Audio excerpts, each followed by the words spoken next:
Well, good evening, everyone. A warm welcome to you all. Let me give you a congratulations to making it out through the rain this evening. This is typical of Scotland, so if you're visiting, I'm afraid this is what you're in for in Edinburgh. But it's great to see that you made it out, and thank you for joining us here.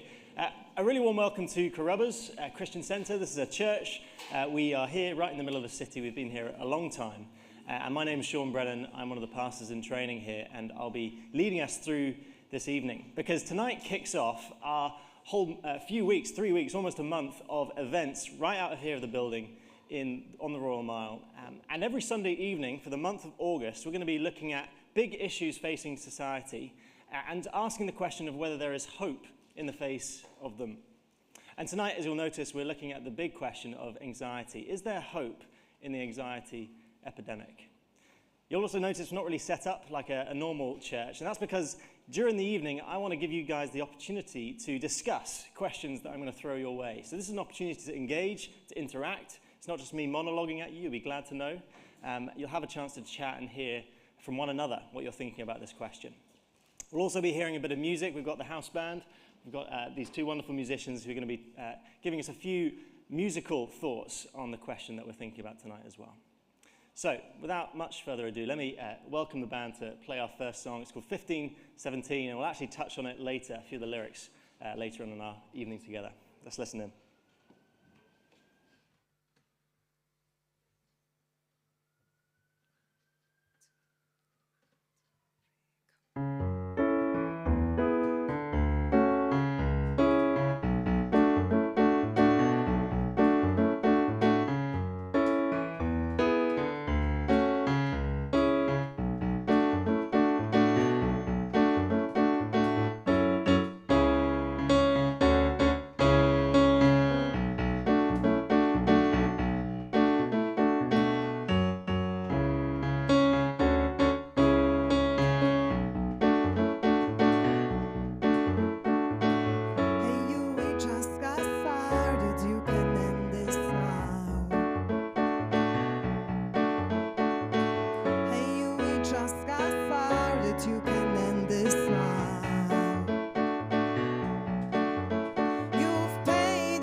Somewhere else is out, taking on the responsibility, knowing it will weigh you down. Freedom is a possibility only if you're able to say no.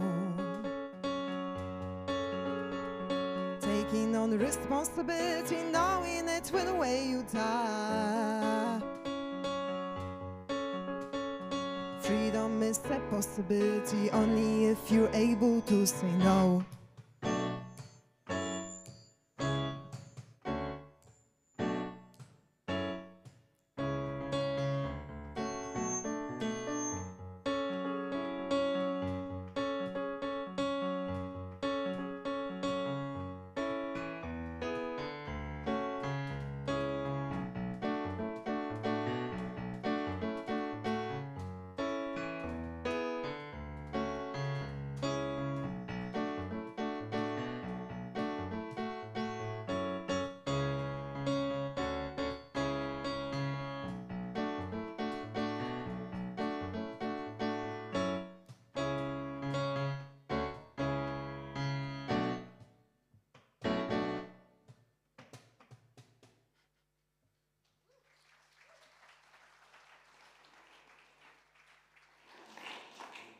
Thanks so much, guys. We'll be hearing from them later on again.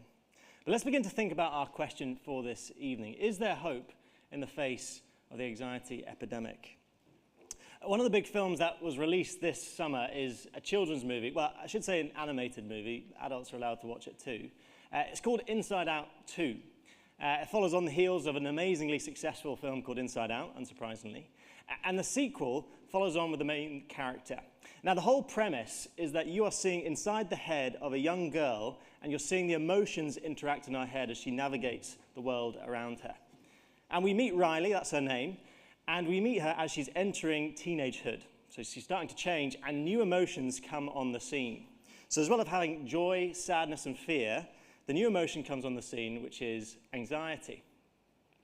Which the clicker is going to click for me. 1 second. It's a bit temperamental. You might just have to do it for me, Andrew. Thank you. You'll see her in a second. It's suitable representation. There is anxiety. And you see this anxiety emotion start to take over Riley's brain, starts to take control of her. And I wonder what you think of when you think of anxiety. What comes to your mind? I think the film actually shows this brilliantly, because what anxiety is supposed to do is to anticipate future events, future threats, future problems, and think of a way to get around them, to think of a solution. Anxiety tries to take control of what's going on in order to navigate and make things go right. That's what anxiety's job is to do, anticipate the future, take control of it, and make it work out okay. But if you want a more clinical definition, this is how the NHS describes it. Anxiety is a feeling of any unease, such as worry or fear. It can be mild or severe. Everyone has feelings of anxiety at some point in their life. For example, you may feel worried and anxious about sitting an exam or having a medical test or a job interview.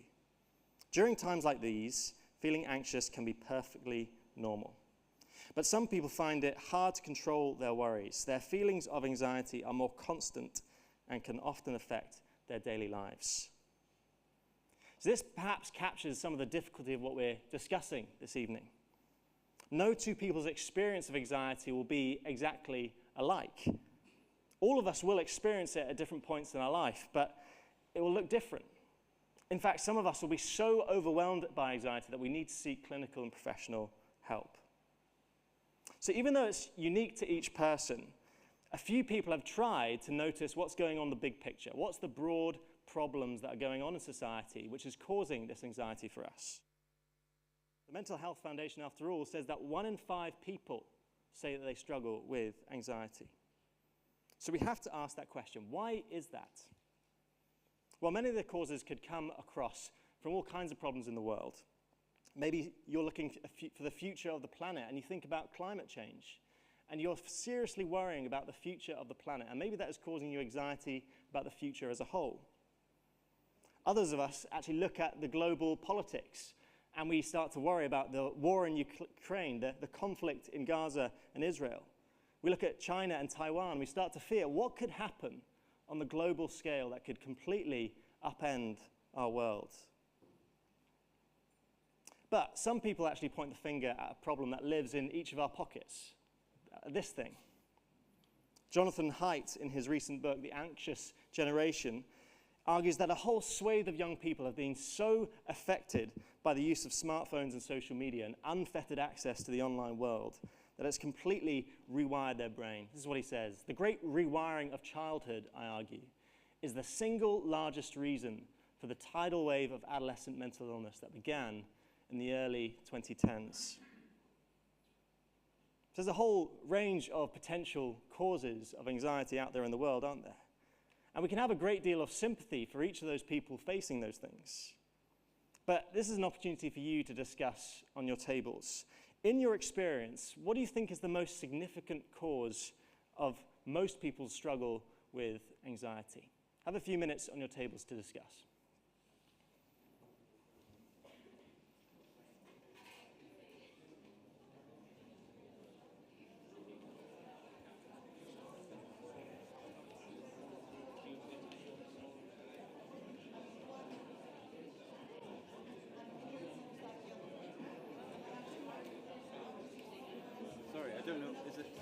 short shorts. It was working a while back.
few more opportunities this evening to discuss, so let me dive in and we'll have more opportunities to chat at our tables shortly. And I can hear that there's many good conversations going on, which is fantastic, but we'll have more opportunities shortly. I'm sure you had some really good chats. I could hear it. But that question is a little bit of a trick question, because whilst I'm getting to look outside at all the causes of anxiety in the world, I actually want us to see that the change that needs to happen isn't so much these situations changing, but actually something changing within us. Anxiety isn't going to be solved by all the problems in the world going away. Actually, change needs to happen inside each one of us. Now, before I start sounding like a snake oil salesman, I'm not advocating that what you'll hear tonight is a replacement for clinical help. If you need proper medical, clinical help with anxiety, then you need it. But what I'm suggesting here tonight actually goes alongside that. This is the foundation for the peace that you can have in the face of anxiety. And it comes from the Bible. We'll be hearing about it shortly. But firstly, I want us to see that there's two realities that we need to embrace if we're to have hope in the face of anxiety. What we hear from the Bible actually goes beyond coping mechanisms and prescriptions and strategies. There's two realities we need to embrace before we can have hope. Firstly, is that we have to embrace that anxiety isn't something that should be here, but that it is. And it's here to stay, in this life at the least. Sorry, Andrew, you're going to have to move that on for me. That first reality is really important, because the hope in dealing with anxiety isn't being found in having it banished away forever, that you can get rid of it in your life and you'll never have to think about it again. That's not possible. Anxiety is here to stay in our lives. That song we heard just earlier, 1517, it has this line in it which says, taking on responsibility, knowing it will weigh you down, freedom is a possibility only if you're able to say no.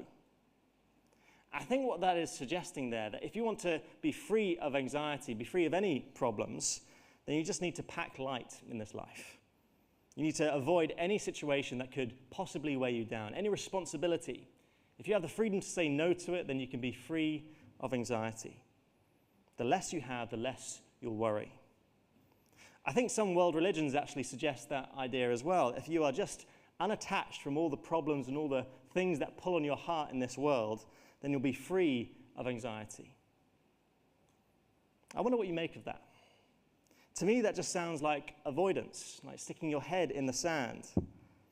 It doesn't answer the question of why anxiety is here and how we are supposed to cope with it. We thought earlier about how anxiety has a lot to do with control. The Bible tells the story of how God made all things good. It was perfect. And then he made humanity, and humanity too was good. But then the Bible tells a story about how everything fell apart when humanity tried to take control, to take the place of God. And by doing that, humanity brought in all the suffering and the brokenness that we see in this world. If you yourself or you have a loved one who has faced the most awful and debilitating anxiety, you must have thought at one point, this shouldn't be the way it is. It shouldn't be this way. If you have ever thought that, then you're absolutely right. It shouldn't be this way. Anxiety should not be something we have to deal with. Worries about conflict, poverty, and the threats that come from the world, they shouldn't exist, but they do. And it is because humanity rebelled and tried to take control away from God. You can read that story in Genesis 1-3. We have Bibles. If you want to take one away, please do and read for yourself. It's 1-3. We have Bibles. If you want to take one away, please do and read for yourself. But this is just to make the point to you. You can't escape anxiety in this life. It is a fact of life, and it is here to stay in this life. But the causes of anxiety aren't simply external. What that story in Genesis actually reveals is that it can be caused by our own desires to take control. Think of it in your professional career. Perhaps you have that desire to have the highest paid job possible. And so you start to make sacrifices to make sure you get a hold of that job, only to discover that once you get a hold of that job, it then requires everything of you, all of your time, all of your efforts. And so you work yourself long hours just to be able to do the job, and you're ridden with anxiety because you're worried about this job. It's a good desire, but then you manipulate circumstances to control them so that you can have it. And instead, you increase your anxiety. You turn yourself in on yourself. Or maybe think more socially. We want to fit in, don't we? We want to have family and friends, to have connections with people so we feel that we fit in. But again, perhaps we pursue those things in unhealthy ways. Particularly, again, thinking about social media and the smartphone, the way we use that to present ourselves to other people, because we care so much about how people think about us. How do they think about us? What's their opinion of us? And so we work really hard to try and present ourselves in the most appealing way possible. Sometimes that can even lead into manipulating our appearance, manipulating others to make sure that they think the right thing about us. We try and control and curate how people view us. And we can see if you hear many testimonies from celebrities, that worry about their image dominates their mind. Probably dominates ours too. So let me ask you that question. That first reality, how far do you accept that anxiety is a reality of this life? Spend a few minutes discussing, and we'll come back together shortly.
Super. Let me interrupt your conversations one more time, but this time we're going to hear a song from the band once more.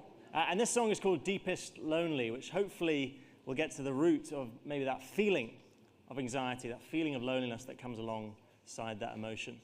So let's listen in.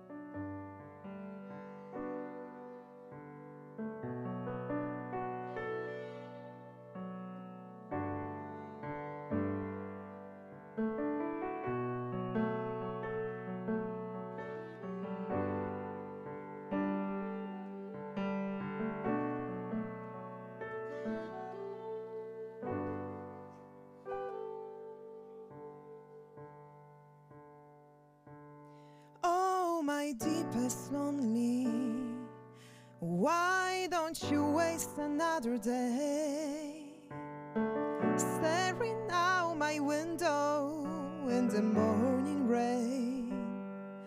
Oh, my deepest lonely, they never listen anyway, and the witchy hour why the city slips wide awake. Oh, my deepest lonely, oh, my deepest lonely, it's me and you again. When it's dark clouds overhead,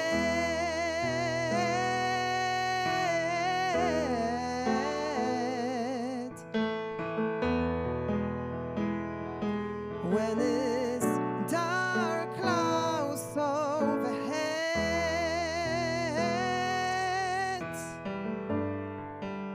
it's me and you again.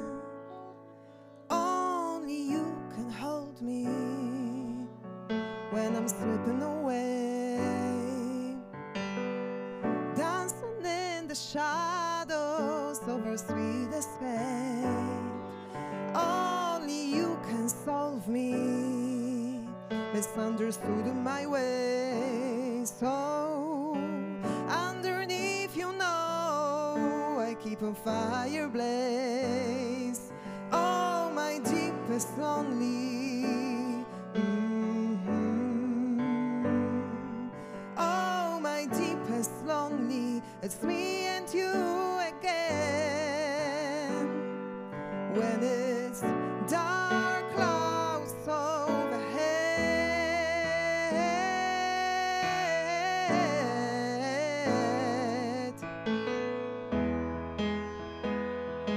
when it's dark clouds overhead,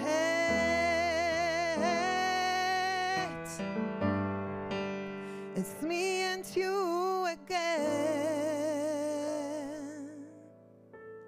Echoes through my heart, echoes through my heart, echoes through my heart,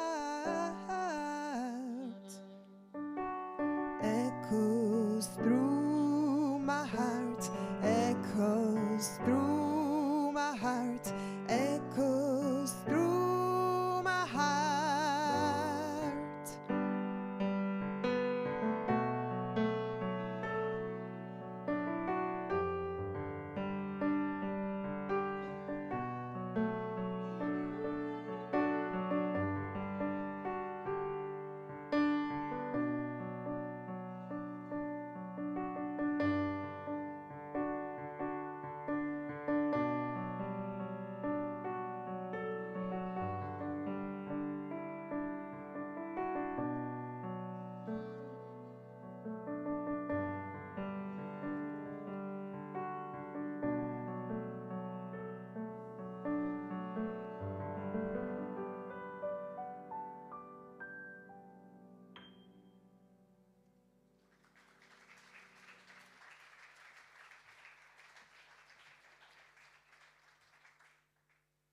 Thank you so much once more for that. So we've thought about that first reality that we have to accept about anxiety. But there's a second one that we need to embrace. Anxiety is a fact of life, but, and wonderfully, we're not the ones in control. Let's take a brief moment to pause and think about interior decoration. Let's say I give you a bit of money and you had a bit of cash in your pocket and you could go buy a painting for your house. I wonder what you'd get. Just take a moment in your head. What would you buy? Now, I'm going to show you a painting. If you have one of these, please come and tell me. But I thought this is the most unlikely painting any of us would pick. It seems quite bleak, doesn't it? Who would hang that up in their house? Well, apparently, this kind of painting was immensely popular for 2 centuries. The 18th and 19th century, these were really popular. And these kinds of paintings have 2 common features. They often have a skull and an hourglass or a burning wick, something to symbolize time. And these paintings were called vanitas. And that word vanitas, that is the Latin word that comes from a word that we see a lot in the Bible, particularly in a book called Ecclesiastes. These pictures, these images of the skull and the hourglass were meant to be visual reminders of some truths that come from this book. Let me read the opening to Ecclesiastes. I've got a select few verses. This is what it says. The words of the teacher, son of David, king in Jerusalem. Meaningless, or vanity, if we're using the old translation. Meaningless, says the teacher. Utterly meaningless. Everything is meaningless. What do people gain from all their labors at which they toil under the sun? Generations come and generations go, but the earth remains forever. What has been will be again. What has been done will be done again. There is nothing new under the sun. Is there anything of which one can say, look, this is something new? It was here already, long ago. It was here before our time. No one remembers the former generations, and even those yet to come will not be remembered by those who follow them. I, the teacher, was king over Israel in Jerusalem. I applied my mind to study and to explore by wisdom all that is done under the heavens. What a heavy burden God has laid on mankind. I have seen all the things that are done under the sun. All of them are meaningless, a chasing after the wind. Maybe you noticed that repeated word, meaningless, vanity, meaningless, meaningless, meaningless. That word isn't saying, though, that everything is pointless and that we should just despair and that we should just descend into nihilism. That sounds like what it's trying to tell us to do, but actually it's not. Because that word meaningless, in the literal Hebrew, it means vapor or breath. If you stayed around Edinburgh for a few more months, you'd be walking on the street and you could breathe and you would see your breath coming out. And the picture of that is that it's there one moment and then it's gone the next. You breathe out, you could try and grab it because you can see it, it looks like a thing, but before you can, it's gone. It slips your hands, it slips your grasp. And that is the truth we're to see here. In this life, all things will pass. One day, all of us will die, the skull and the hourglass. And we'll be like that breath, that vapor, here one moment and then gone the next. Now, I wonder how that makes you feel. Perhaps it's increasing your levels of anxiety. Because often we want to leave a legacy, don't we? We want to have an impact, to make our mark on the world. And sometimes our anxiety is driven by that desire, isn't it? I want to have an impact. I want to make sure my life means something. And so we control our environment, we control our situation and other people to ensure that we make our mark. But as Ecclesiastes says, no one remembers the former generations. I didn't even know the names of my own family beyond my great-grandparents. But this is not a truth that should lead us to worry, to have more anxiety. In fact, it's to have the opposite effect, because it reveals the truth of just how little we are in control of. In Inside Out 2, the character, as the story goes on, starts to overreach, tries to completely control everything going on in this girl's life. She tries to anticipate every situation. She starts to dream of every worst-case scenario. And it's amazing because in the film, it results in a panic attack.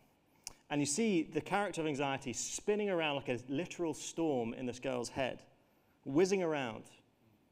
I think I've spoken to a couple of people who've experienced a panic attack, and they say that's kind of how it feels. But the Bible speaks and tells us that reality, that you and I are not the ones in control, nor should we be. And so that painting I showed you earlier, it's an amazing painting to have, because it reminds you of that truth. Because looking at the skull and the hourglass, you can realize it's not in my hands. It's not in my control. I can actually have peace. Because just because things are not in my control doesn't mean that they are out of control. And before we come to our final part of tonight, let me give you the opportunity to discuss a little bit of that just now. How might embracing the reality that most things are out of our control help you with anxiety? Spend a few moments together.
Okay, let me interrupt you one last time before we close our time this evening.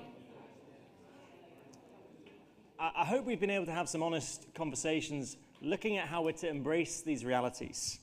So much of the battle with coping with anxiety is about embracing this reality that we've been thinking and talking about. Rather than escaping or trying to pretend it's something different, we have to respond and embrace the reality that it is. But really wonderfully, Christianity offers more than just seeing the reality of things. It also gives us hope in the face of anxiety. It is true that we cannot get rid of anxiety in this life, but the Bible, and more specifically, the good news about Jesus, gives us a true and ultimate hope. Something that means we can live with the presence of anxiety in this life without it overwhelming and controlling us, and helping us to look ahead to a future when anxiety will be no more. The Apostle Paul, he wrote much of the New Testament, and he's writing to a church in a place called Philippi, and he has just these few lines which I think really draw together what we've been thinking about tonight. This is what he says. Rejoice in the Lord always. I will say it again, rejoice. Let your gentleness be evident to all. The Lord is near. Do not be anxious about anything, but in every situation, by prayer and petition with thanksgiving, present your requests to God, and the peace of God, which transcends all understanding, will guard your hearts and minds in Christ Jesus. I wonder what your reaction to that is. I don't know if you're from a church background or not, or whether you've had experience with Christianity or not. But what is your reaction to that? Maybe you think Paul is completely missing the point. I wonder if you've ever had that experience where you've gone to a friend or a family member and you've laid out all your worries, all your anxieties before them. And they just say to you, look, have you tried not worrying about it? It's useless advice, isn't it? Is that what Paul is saying here? Just rejoice, be happy, don't be anxious, you'll be fine. Although it's a short paragraph, Paul isn't just dismissing our experience of anxiety. In here is the recipe for our hope in anxiety. I've made a wee equation, which can come up next. It's rejoice plus the Lord is near plus prayer that equals peace. Firstly, go back to the verses if you can, Andrew. Let's think about what he says when he says, rejoice in the Lord always. See, the key detail here is where that joy is to be found. It is in a person. It's not just telling you to be happy mindlessly. No, it's telling you to have joy in a person. And he says here, it's in the Lord, and specifically that is the Lord Jesus Christ. Earlier we talked about that story that the Bible tells of how everything was good and then humanity broke it. But the Bible tells the rest of the story. And the climax is when God steps into history in the person of Jesus Christ to rescue humanity, to rescue us from how we've tried to take control and instead tell us, no, I am in control. The Lord God is in control, and through me you can know him once more. Jesus comes, and the Bible tells us that he provides us a way to be forgiven, a way to avoid the consequences for how we've treated God. Instead, he takes that in our place and instead restores our relationship to the God who made us. See, this is why Paul says rejoice, because it is the most wonderful thing in the world to know that everything that you've done to reject God and rebel against him has been dealt with if you trust in Jesus. That's why Paul, in another part of this letter, says that you can be joyful in any circumstance if you have this truth. Secondly, Paul tells us that the Lord is near. So we've had rejoice, plus the Lord is near. And what he means is that he's trying to get people to look ahead to the future. Remember the Vanitas painting, the skull and the hourglass. Time is short and you will die one day. But Paul is trying to help us to look ahead and actually be reassured that our time is short because the Lord is near. He's talking about how Jesus will return and it won't be long. The world is still not as it should be. Jesus came to rescue us, to have an opportunity to know God once more, but the world is still not completely fixed. And when Jesus returns, he will make all things right. There'll be no more sickness or difficulty or suffering. There'll be no more anxiety. Because when the Lord Jesus comes, he will fix every single one of those problems. But the promise is that Jesus will return, and when he does, all things will be fixed. And here's the final piece of the recipe. Don't be anxious about anything, but in everything, pray. In every situation, by prayer and petition, with thanksgiving, present your requests to God. See, this is inviting us to realize that we have so little control of our world, of our circumstances, of ourselves, if we're honest. And it invites us to present all of these things to God, to go to him, the one who is in control. Because rather than being left alone to feel vulnerable and anxious about how little we are in control of, we're invited to know the one who can change things, the one who is in control of all things, to have absolute security in that person. I don't know if you've ever prayed before, but it is quite simple. Through Jesus, you can have access, a direct line to God, to speak to him, to bring all of your worries before him, to recognize what Jesus has done, to trust in him, and then to be able to pray to your God, bring all your worries and anxieties before him. That is an amazing privilege. An amazing amount of peace comes from that. That's what the last verse says there. The result of this recipe, the peace of God, which transcends all understanding, will guard your hearts and minds in Christ Jesus. See, once your hands are empty of your worries, then they are free to receive the peace that God can give you. And that is the offer of Christianity. That's the offer of Jesus. So as we close, I want you to discuss one last time, how might you receive this peace that is available to you in Jesus? Spend a few moments and then we'll hear from the band as we close.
Okay, it's gonna be the last song that we're gonna perform, and this is Psalm 23.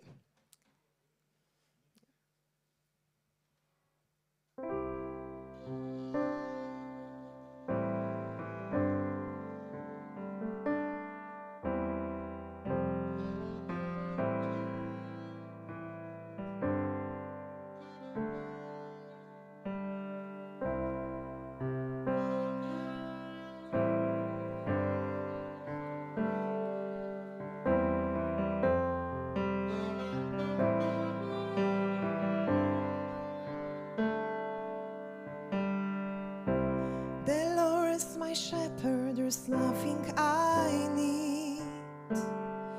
You lead me to the safest places. You lead me to the safest places. To walk in the meadow and lie by the stream. You meet me at the quietest places. You meet me at the quietest places. Your goodness and your mercy will follow me all the days of my life, all the days of my life. And I dwell in your house for eternity. I'll be there by your side. I'll be there by your side.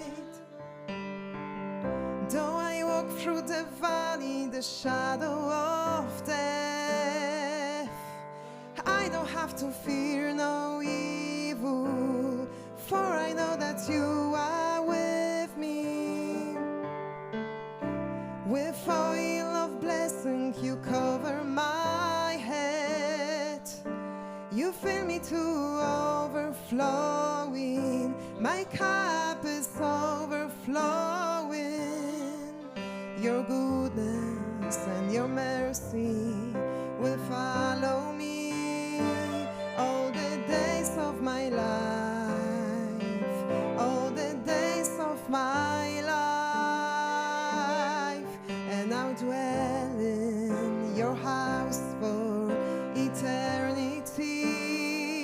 I'll be there by your side. I'll be there by your side all the days of my life. I'll be there by your side.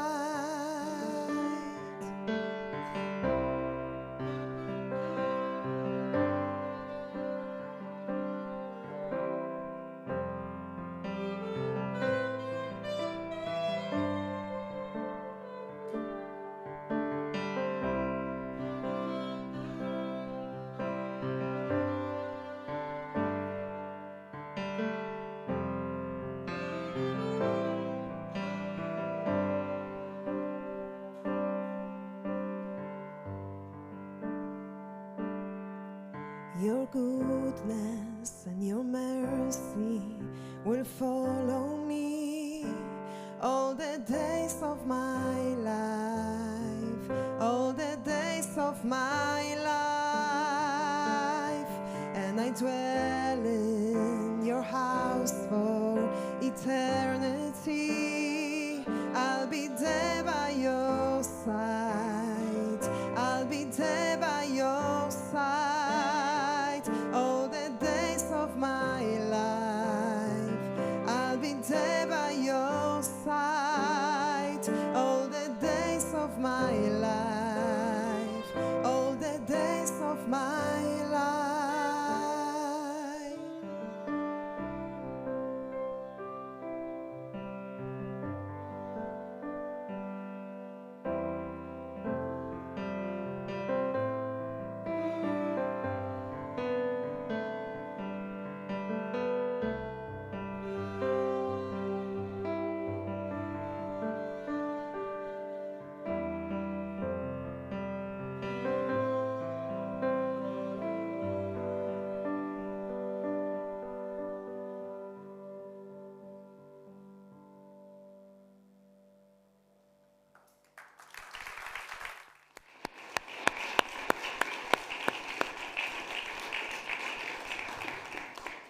thank you so much for that. That's a wonderful meditation on what the peace that you can have in Jesus. It's a song of what that looks like. It's wonderful. Well, thank you so much to the band, and thank you so much for coming out this evening. I'm so glad you came out, and hopefully you had a really good discussion on your tables. We're going to do another one of these next Sunday night. We're going to be thinking about the climate crisis, and Dave Nixon's going to be taking us through that.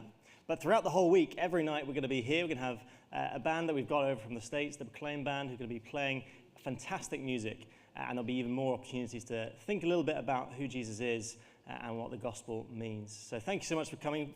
Feel free to finish off your snacks and your drinks, continue chatting, and on your way out, you'll also be able to take one of these away with you. It's a little tract we've made just to sum up a few of the things about what we are hoping for in life and what the hope of Christianity is. So you'll have one of these to take away, but do feel free to come back again anytime this week during the evenings and next Sunday in particular as we look at another hope for the climate crisis question. So looking forward to seeing you there.